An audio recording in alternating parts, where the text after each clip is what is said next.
प्रिय संस्कृत मित्राणी नमः संस्कृताय UGC net paper 2 Sanskrit free classes welcome to field of home YouTube channel unit 9 पुराणों इतिहास धर्मशास्त्र एवं अभिलेख शास्त्र का सामान्य परिचय।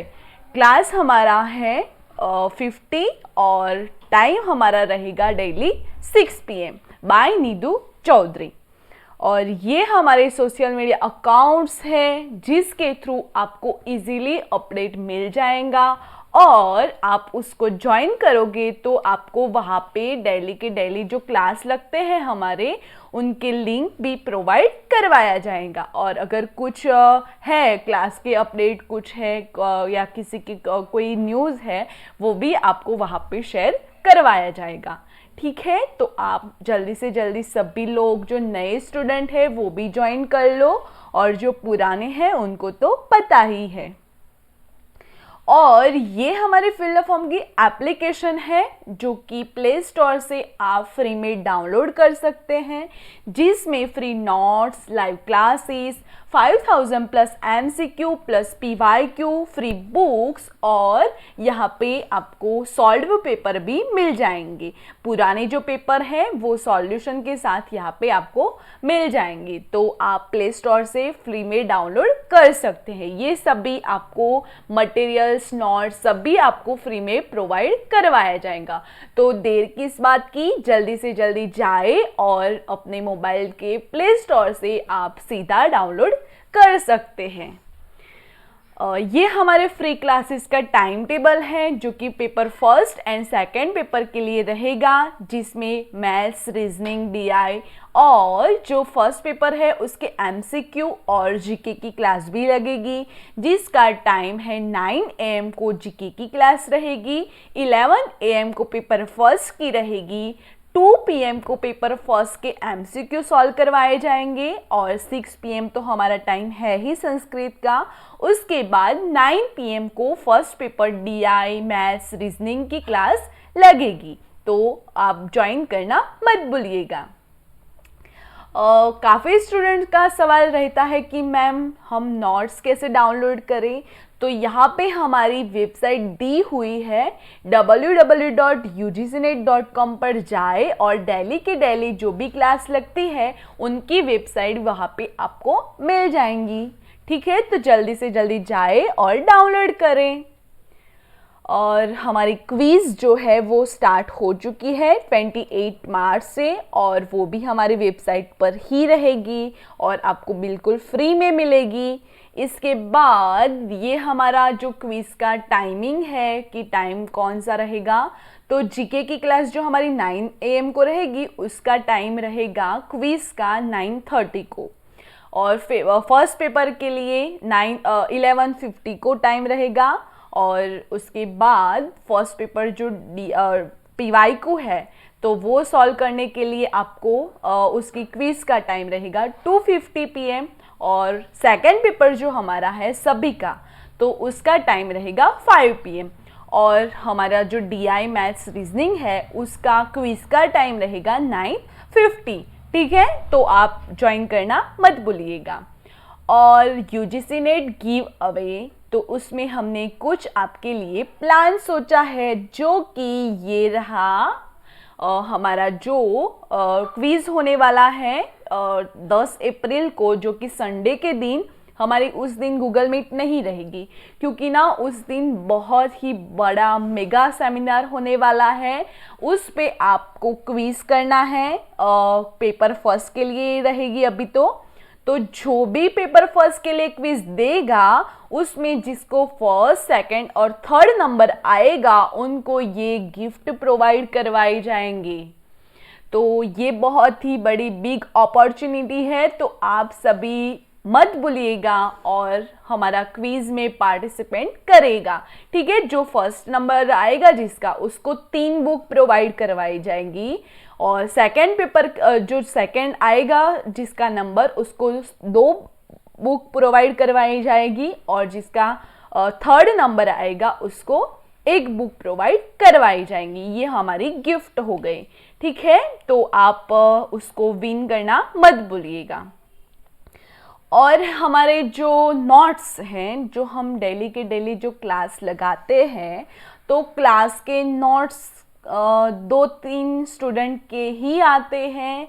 ये बहुत ही दुख भरी बात है। मैं आपको सीरियसली बोल रही हूँ कि यार प्लीज़ आप अपने लिए तो करा करो, कम से कम अपने लिए तो सोचो कि हमारा JRF हमारा नेट हो जाए तो हमारी फैमिली, हमारे लिए, हमारे फ्रेंड्स के लिए, हमारे टीचर्स के लिए और स्पेशली हमारे लिए, क्योंकि हम आपको फ्री में कंटेंट दे रहे हैं, फ्री में पढ़ा रहे हैं, फ्री में सब कुछ करते हैं, तो हमारा भी रहेगा, आपका जो आपकी विन होगी तो हमारा भी उसमें हक रहेगा कि नहीं यार ये फिलर फॉर्म का बच्चा है, ये फिलर फॉर्म का बंदा है, फिलर फॉर्म की बंदी है, ऐसा हम भी बोल सकेंगे। तो प्लीज़ आप सीरियसली करा करो हमारा होमवर्क जो डेली के डेली देते हैं वो। और हमारा होमवर्क के क्वेश्चंस, कल हमने जो होमवर्क दिया था उसका आंसर ये रहा कि मनुस्मृतिया कति अध्याया सन्ति। तो मनुस्मृति में कितने अध्याय हैं? तो 12। और मनुस्मृति मुख्यतया संबंधितमस्ति, तो समाज व्यवस्था। और यहाँ पे जो होमवर्क के क्वेश्चंस हैं वो मनुस्मृति पर है, तो इसलिए मैं आपको एक बात बताना चाहती हूँ कि जो अभी मेरा PhD चल रहा है वो भी मनुस्मृति के टॉपिक पर ही चल रहा है। मैं भी मनुस्मृति के टॉपिक से ही PhD अभी कर रही हूँ, ठीक है। तो ये मेरा सब्जेक्ट भी है। और टुडेज टॉपिक, हमारा आज का टॉपिक रहेगा अर्थशास्त्र। अर्थशास्त्र की रचिता कौन है? जल्दी से जल्दी सभी लोग कमेंट बॉक्स में अपना कमेंट फास्ट करें कि अर्थशास्त्र की रचिता कौन है। जल्दी से जल्दी करा करो, ठीक है।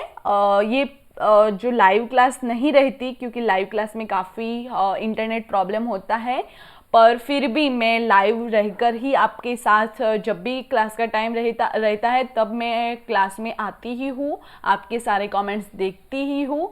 तो जल्दी से जल्दी आप कमेंट करो कि अर्थशास्त्र जो है वो उसके रचिता कौन है। तो हो गए उसके रचिता चाणक्य, ठीक है, कौटिल्य, चाणक्य भी बोलते हैं। तो देखते हैं हम अर्थशास्त्र के बारे में। अर्थशास्त्र का सामान्य परिचय। हम यूनिट 9 जो है हमारी, वो पुराण, इतिहास, धर्मशास्त्र और अर्थशास्त्र, अभिलेख शास्त्र, वो सब का सामान्य परिचय के बारे में ही देखेंगे। उसके बाद जो हमारी यूनिट 10 है वो विशिष्ट अध्ययन की है, कि जो हमने देखा जो यूनिट 9 में उसका विशिष्ट अध्ययन, यानी हम जो अभी देखते हैं वो ऊपर ऊपर से देखते हैं। उसके बाद यूनिट 10 में जब हम जाएंगे तब उसका डिटेल्स में डिट्टो टू डिट्टो आपको समझ में आ जाएगा, ठीक है। तो अर्थशास्त्र का सामान्य परिचय।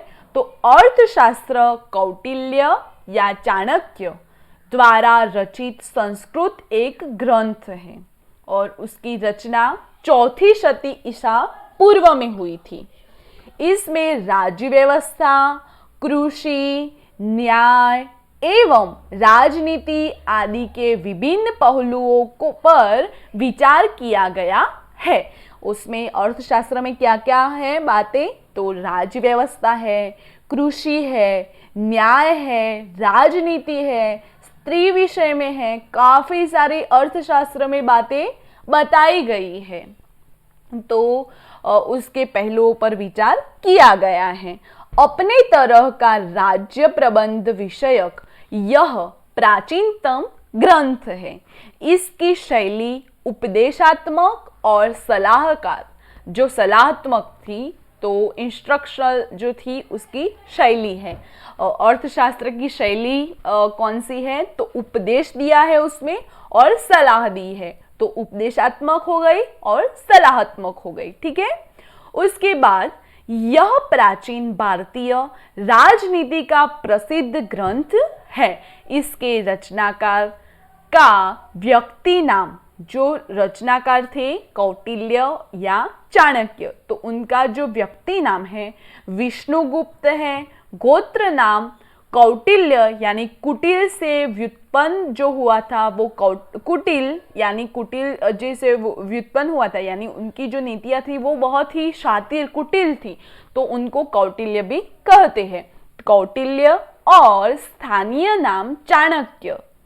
अर्थशास्त्र के जो रचयिता है उनका जो स्थानीय नाम था वो चाणक्य है। उनके पिता चणक के नाम से उनको चाणक्य भी बोलते हैं। तो कौन कौन से नाम है उनके? विष्णुगुप्त, गोत्र नाम कौटिल्य यानी कुटिल से व्युत्पत्ति हुई थी, और जो स्थानीय नाम है वो चाणक्य है। ठीक है, ये हो गए उनके नाम। अर्थशास्त्र में लेखक का स्पष्ट कथन है कि येन शास्त्रम च नंदराज गता च भू अमर्षेणोद्वातानांशु तेन शास्त्रमिदं कृतम्। इस ग्रंथ की रचना उन आचार्यों ने की जिन्होंने अन्याय तथा कुशासन से जो युद्ध हुए थे, क्रुद्ध हो, जो कुशासन था, जब हमारा राज्य में जब न्याय नहीं था, अन्याय चल रहा था, और जब शासन पद्धति कुशासन बनी थी, तब नंदों के हाथ में गए हुए शस्त्र, शास्त्र एवं पृथ्वी का शीघ्रता से उद्धार किया था। चाणक्य सम्राट चंद्रगुप्त मौर्य 321 से 298 ईसा पूर्व के महामंत्री थे। जब चंद्रगुप्त मौर्य थे राजा, तब उन जो सम्राट थे चंद्रगुप्त मौर्य, उनकी क्या है समय रचना काल, तो 321 से 298। तो वो जब वो रहे थे, जब सम्राट चंद्रगुप्त थे, तो उनका जो महामंत्री थे वो कौन थे? चाणक्य थे। उन्होंने चंद्रगुप्त के प्रशासनिकीय उपयोग के लिए इस ग्रंथ की रचना की थी। यह मुख्यतः सूत्र शैली में लिखा हुआ है और संस्कृत के सूत्र साहित्य के काल और परंपरा में रखा जा सकता है। काल और परंपरा में इसे रखा जा सकता है।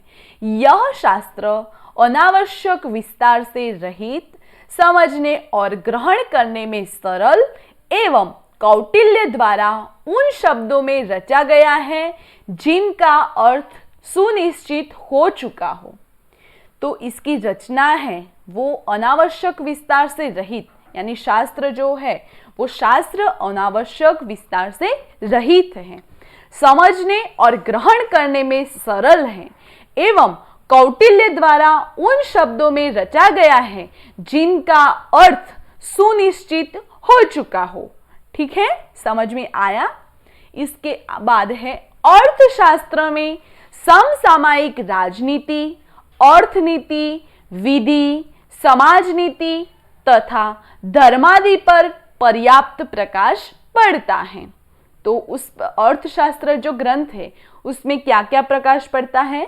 तो समसामयिक राजनीति, अर्थनीति, विधि, समाज नीति और धर्मादि जो पर्याप्त है उस पर प्रकाश पड़ता है। इस विषय के जितने ग्रंथ अभी तक उपलब्ध है उनमें से वास्तविक जीवन का चित्रण करने के कारण यह सबसे अधिक मूल्यवान है। इस शास्त्र के प्रकाश में न केवल धर्म, अर्थ और काम का प्रणयन और पालन होता है, अपितु अधर्म, अनर्थ तथा अवांछनीय का शमन भी होता है। इस जो ग्रंथ है उसमें केवल धर्म, अर्थ, काम इसका ही प्रणयन नहीं हुआ, इसका ही पालन नहीं हुआ, अपितु जब भी अधर्म हुआ, अनर्थ हुआ तथा अवांछनीय जो हुआ कार्य, उसका समय यानी उसको कैसे नष्ट करे उसका भी उसमें सचोट बताया गया है। इस ग्रंथ की महत्ता को देखते हुए कई विद्वानों ने इसके पाठ, भाषांतर, व्याख्या और विवेचन पर बड़े परिश्रम के साथ बहुमूल्य कार्य किया है। श्याम शास्त्री और गणपति शास्त्री इस पर बहुत कार्य किया है। इनके अतिरिक्त यूरोपियन विद्वान में Hermann Jacobi on the authority of Kautilya जो है उस पर 1918 में उस पर काम किया है कि N Hillebrandt, doctor Jolly, professor AB Keith आदि के नाम आदर के साथ लिए जा सकते हैं। उस पर जो कौटिल्य है उन्होंने जो अर्थशास्त्र की रचना की थी तो उस पर काफ़ी विद्वान हैं और यूरोपियन भी विद्वान जो है, जो जैकोबी है, उन्होंने यहाँ पे काम किया है इस ग्रंथ पर। तो अर्थशास्त्र है उस पर कितने अधिकरण हैं और उसके कौन कौन से नाम हैं और उसकी संख्या कितनी है उस पर हम देखते हैं। इसके मुख्य विभाग है 15 जो कि हम देखते हैं। पहला है विनयाधिकरण, दूसरा है अध्यक्ष प्रचार, तीसरा है धर्म स्थायी या अधिकरण, कंटक शोधन, योगावृत्ताधिकरण, मंडल जो है उसका तो उसका अधिकरण है मंडलयोन्यधिकरण, शांड्युग्य व्यसनाधिकरण, अभियात्मक कर्माधिकरण, संग्रामाधिकरण, संघवृत्ताधिकरण, आबली जो है तो आबलीय साधिकरण, दुर्गम संभोग पाया विकरण, औषध निषधिकरण और तंत्र युक्त अधिकरण। ठीक है, इसके 15 जो है प्रमुख मुख्य विषय, उसका 15 अधिकरण है कौटिल्य के अर्थशास्त्र की। ठीक है, ये हमने अभी देखा। इसके बाद अधिकरणों के अनेक उपविभाग यानी 15 अधिकरण, 150 अध्याय, 180 उपविभाग तथा 6000 श्लोक इसमें पाए गए हैं। कौटिल्य के अर्थशास्त्र के पूर्व और भी कई अर्थशास्त्र की रचना की गई है, यद्यपि उनकी पांडुलिपियां उपलब्ध नहीं है। भारत में प्राचीन काल से ही अर्थ, काम और धर्म के संयोग और जो सम्मिलन थे के लिए प्रयास किए जा रहे थे और उनके लिए शास्त्रों, स्मृतियां और पुराणों में विशद चर्चाएं की गई हैं। कौटिल्य ने भी अर्थशास्त्र में अर्थ, काम और धर्म की प्राप्ति के उपायों की व्याख्या की गई है। वात्स्यायन के काम सूत्र में भी अर्थ, धर्म और काम के संबंध में सूत्रों की रचना की गई है। ठीक है, जो वात्स्यायन जी है उन्होंने काम सूत्र लिखा था तो उसमें भी अर्थ, धर्म और काम के संबंधों की सूत्रों की रचना की गई है। अपने पूर्व अर्थशास्त्रों की रचना की बात स्वयं कौटिल्य ने भी स्वीकार किया है। अपने अर्थशास्त्र में कई संदर्भों में उसने आचार्य बृहस्पति, भारद्वाज, शुक्राचार्य, पराशर, पिशून, विशालक्ष आदि आचार्यों का उल्लेख किया गया है।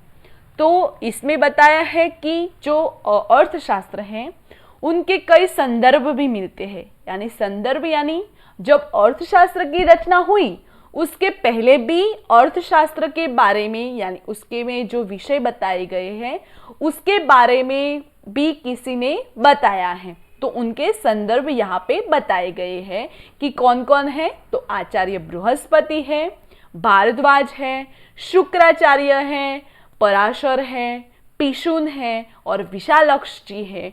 उनके जो आचार्य हैं उनका उल्लेख इसमें पाया गया है। ऐसा प्रतीत होता है कि कौटिल्य के पूर्व शास्त्र दंड नीति कहे जाते थे और वे अर्थशास्त्र के समरूप होते थे। यानी जो ऐसा प्रतीत होता है कि उन्होंने जो बताया कि संदर्भों में जो बताए आचार्यों, तो उनका जो है वो शास्त्र दंड नीति कहे गए थे, यानी दंड नीति नामक शास्त्र लिखे चुके थे। वे अर्थशास्त्र के समरूप थे, यानी अर्थशास्त्र में जो बातें बताई गई है वैसे ही उसके समरूप यानी उसके समकालीन ही जो दंड नीति है उसमें बातें बताई गई हैं। परंतु जैसा कि अनेक विद्वानों ने स्वीकार किया है कि दंड नीति और अर्थशास्त्र दोनों समरूप नहीं हैं। काफी विद्वानों हैं तो उस पर टीका भी करते हैं कि दंड नीति और अर्थशास्त्र दोनों समरूप नहीं हैं। UN घोषाल के कथन अनुसार अर्थशास्त्र ज्यादा व्यापक शास्त्र है, अर्थशास्त्र जो है वो ज्यादा व्यापक है, जबकि दंड नीति मात्र उसकी शाखा है। जो पहली रचना हुई थी दंड नीति की, तो वो मात्र उसकी शाखा है। ठीक है, तो जब अर्थशास्त्र है तो वो तो बहुत व्यापक रूप से बताया गया है, किंतु जो दंड नीति है वो उसकी शाखा के बराबर है। ऐसा किसका कहना है? तो UN घोषाल का कहना है। ठीक है, कौटिल्य के पश्चात लिखे गए शास्त्र नीति शास्त्र के नाम से विख्यात हुई। कौटिल्य है जो चाणक्य है, उनके पश्चात जो लिखे गए शास्त्र वो नीति शास्त्र के नाम से विख्यात हुई। जैसे जो कामदक है, जो नीतिसार है, कामंदक नीतिसार वो नीति शास्त्र पर है, तो वो विख्यात हुए हैं। वैसे कई विद्वानों के अर्थशास्त्र को नीति शास्त्र की अपेक्षा ज्यादा व्यापक माना है, परंतु अधिकांश विद्वानों की राय में नीति शास्त्र और अर्थशास्त्र दोनों समरूप है तथा दोनों के विषय क्षेत्र भी एक ही है। स्वयं कामंदक ने नीति शास्त्र और अर्थशास्त्र को समरूप माना है। जो स्वयं कामंदक जी हैं, उन्होंने नीति शास्त्र और अर्थशास्त्र को समरूप माना है। उपर्युक्त विवेचन से यह स्पष्ट है कि कौटिल्य के अर्थशास्त्र के पूर्व और उनके बाद भी अर्थशास्त्र जैसे शास्त्रों की रचना की गई है। यानी जो कौटिल्य जी ने अर्थशास्त्र में बताया है कि उनके पूर्व यानी अर्थशास्त्र जो ग्रंथ है उसकी रचना से पूर्व भी और उसके बाद भी अर्थशास्त्र जैसे शास्त्रों है, जो शास्त्रों है, उनकी रचना बताई गई है।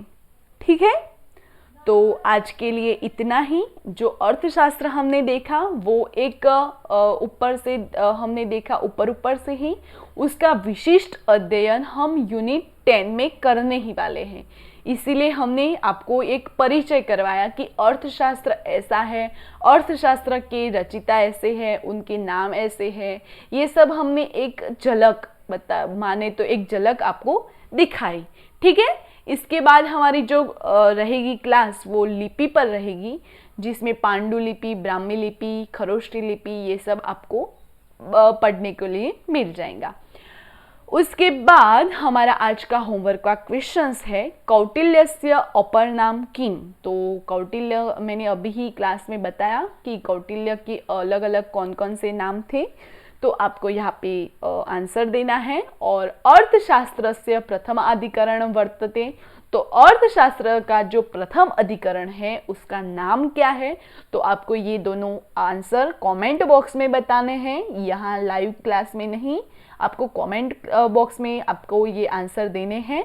और हमारी जो क्लास रही उसको आप लाइक शेयर करना मत भूलिएगा, और सब्सक्राइब जिन्होंने नहीं किया वो जल्दी जाकर सब्सक्राइब करें और बेल आइकन को क्लिक करें, ताकि हमारी जो भी क्लास लगेगी वो सभी आप तक इजीली आप उस तक पहुंच जाओगे।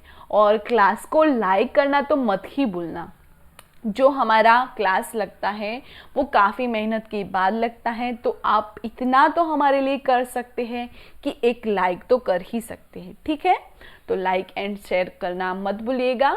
और फीडबैक क्लास को आप कैसा लगा और क्लास का अगर कुछ डाउट्स हो तो आप कमेंट बॉक्स में भी कर सकते हो, उसका हम नेक्स्ट क्लास में आपका सॉल्यूशन करा देंगे। फॉर मोर इन्फॉर्मेशन के लिए हमारी सारी सोशल मीडिया अकाउंट्स लिंक्स यहाँ पे दी हुए हैं, हमारा कॉन्टैक्ट नंबर दिया हुआ है, हमारा इंस्टा, फेसबुक सब भी यहाँ पे, वेबसाइट सभी के सभी, ईमेल सब भी दिया हुआ है। आप उस पर जाए और अपना कुछ भी डाउट्स और कुछ भी क्वेरी हो, और अगर आप कुछ भी इंफॉर्मेशन पाना चाहते हो तो वहाँ पे आप फॉलो अप कर सकते हैं, ठीक है। आज के लिए इतना ही, और thank you for watching this video. Have a nice day, take care, bye all students.